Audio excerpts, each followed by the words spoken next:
everybody, welcome back to the Preacher and the Prodigy College Football Prediction Podcast, coming to you live from the Diamond Vogel Studios here in Pewaukee, Wisconsin. I'm the Preacher.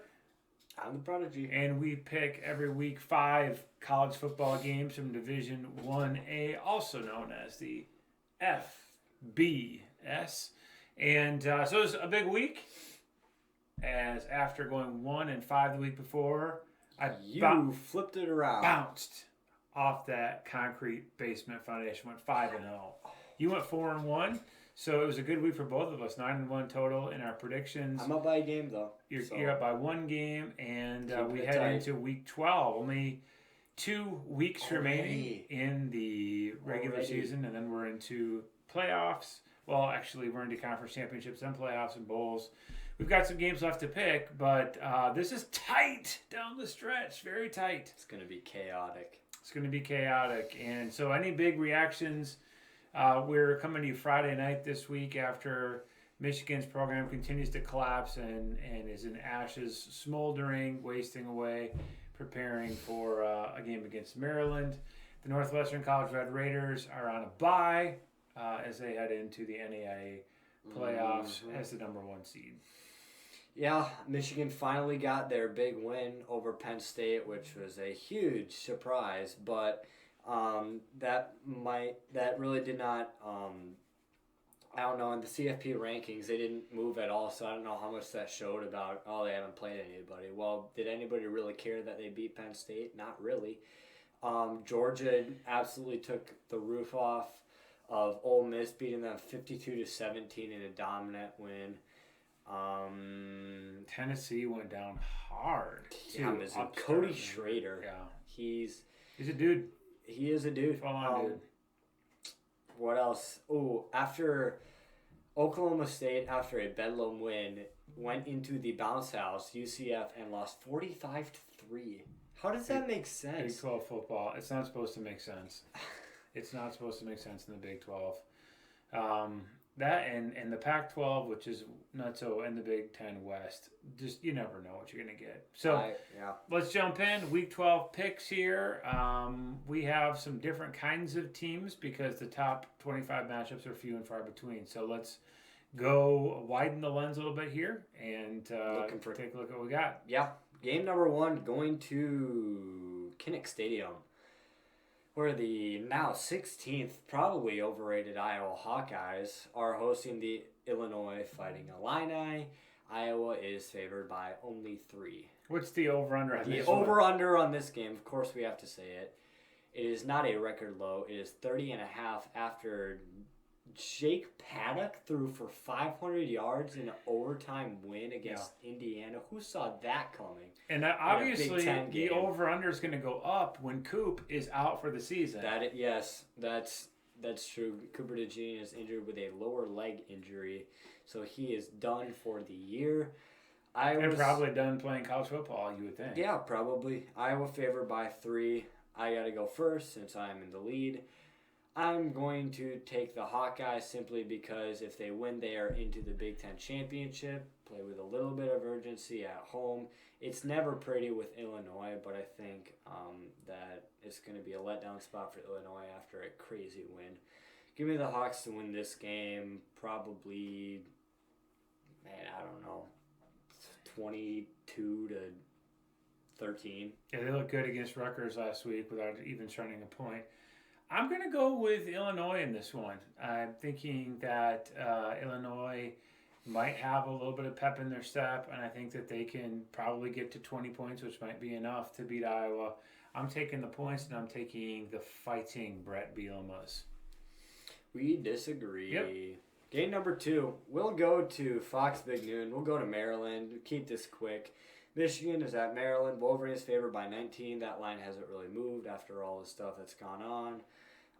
Give me Maryland because even though the last time they went into Maryland, the game before Ohio State, they beat the living, I don't even know. It was never a contest. Michigan won 59-18. I don't see that happening again in College Park. Give me the Terps to cover this one. So this is a game you and I have been talking about for 6 months as being, in my estimation, a trap game, in your estimation, not a trap game. Because it's gonna, if they win, it'll be the 1,000th win for the program, which is something no other program can say. So I think they've got their eyes set on that and not looking ahead. It's only a trap game if you let it be. It's one of those games, too, on the road where it's going to be 40% Michigan fans, probably minimum, could by the end of the game be higher than that. But historically, the week before Michigan and Ohio State play each other, neither team really expends a lot of energy. They're both right now in position to make the college football playoff. I wouldn't expect either team to go on a romp. Minnesota is playing Ohio State this year in the second to last game, and it's Maryland hosting Michigan. I'm going to take the Terps as well to cover. I think Michigan wins this game. I think they could cover if they wanted to, but I think that Michigan surrenders more points in this game than they have in any game this year. I see Michigan winning this game 34-20, something like that. Never really feels that close. Michigan does what it needs to keep it at a two-score game. But I don't see Michigan covering 19 points in this one. 20 points is a lot to give up for a Maryland team that hasn't been scoring lately. But it's at home, and I think Michigan will just be very, very conservative in playing its starters. And, defense. Yeah. Keyshawn Harris out there covering Talia Tungabaloa passes probably portends pretty well for the ability of the Terps to put some points on the board. Give me Michigan to win, Maryland to cover. I agree with you. We agree. Number 3. Interesting matchup. Decided to pick it because it's probably going to be a fun game. It is 22 Utah at 17 Arizona. In previous years, this would be a game that nobody would watch, but because Arizona has started to make a name for itself, we're going to pick it. Arizona is favored by 1, so it's a pick-em game pretty much. Is it me? Well, you picked both for other games first. All right, you pick. I'm a fan of both of these coaches, and I do think it's a coin flip game. I don't really have a strong feel on this one, so I'm going to go with the home team. Just a little more energy behind the Cats right now and Jedd Fisch. I like what both schools have done with depleted rosters this year, and I really think that both teams have pretty good futures in the Big 12, as it may be. I'm going in this final Pac-12 matchup of these two teams with Arizona to win the game by less than a field goal. I think it'll be a close game. I think it'll be really a tight game down the stretch, but I'm going to go with the Arizona Wildcats. Yeah, I'm going to agree with you. Utah hasn't been great on the road as opposed to home. Arizona's quarterback is a dude as well. I'm going to take the home team here. I think it's like a 1 o'clock kickoff game, so it's not going to be a night game, but even still, on the road, give me the Wildcats to cover and win this game something around 34-27. Okay. Give me the Cats. We agree. Number 4, the Sunflower State Showdown. It's a good game. Kansas State at Kansas. Another top 25 matchup. You don't often see it. Wildcats, and the records are the same, but the Wildcats are favored by 9.5 on the road. Mm-hmm. That's a lot when on paper these teams look like equals. But when you watch them play, Kansas State has, they've looked like the more complete team for sure. Mm-hmm. You want to go first? You want me to go first? I'll just go on. Continue with I've been a fan of what Kansas has done this year since the preseason, and I'm going to continue that. I'm going to take them not just to cover, but to win. Give me the Jayhawks at home. Yeah, I'll probably take Kansas State. I think that they're overall the better team, and with a Kansas has been questioning who's going to be their starting quarterback, whether it's going to be Jason Bean or maybe Jalen Daniels if he's available to play. That's too much for me. Too many problems for me against that tough Kansas State defense. Give me the Wildcats to cover this game and win probably 28-15.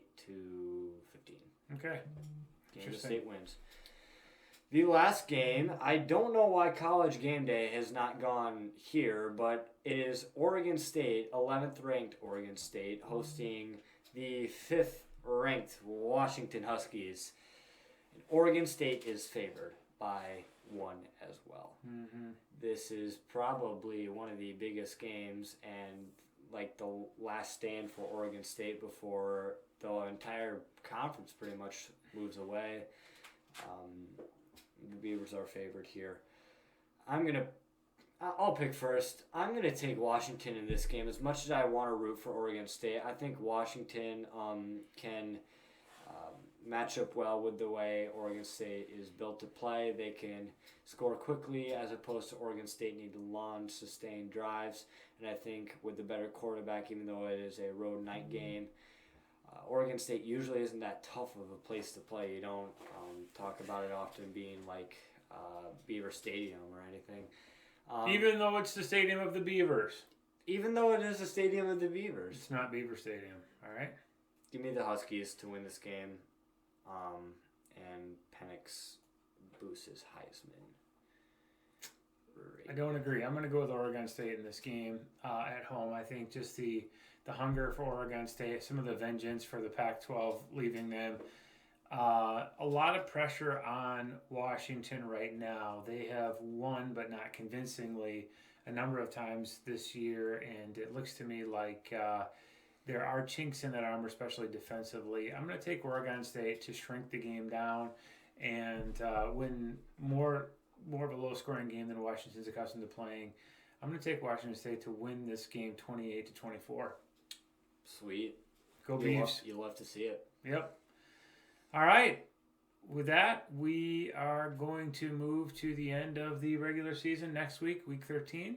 And Rivalry week. Rivalry week. Coming up. It's going to be LIT lit. But until then, we have the penultimate week of college football regular season. Enjoy it while it lasts. And the first weekend of high school basketball season. So until then, I'm the Preacher.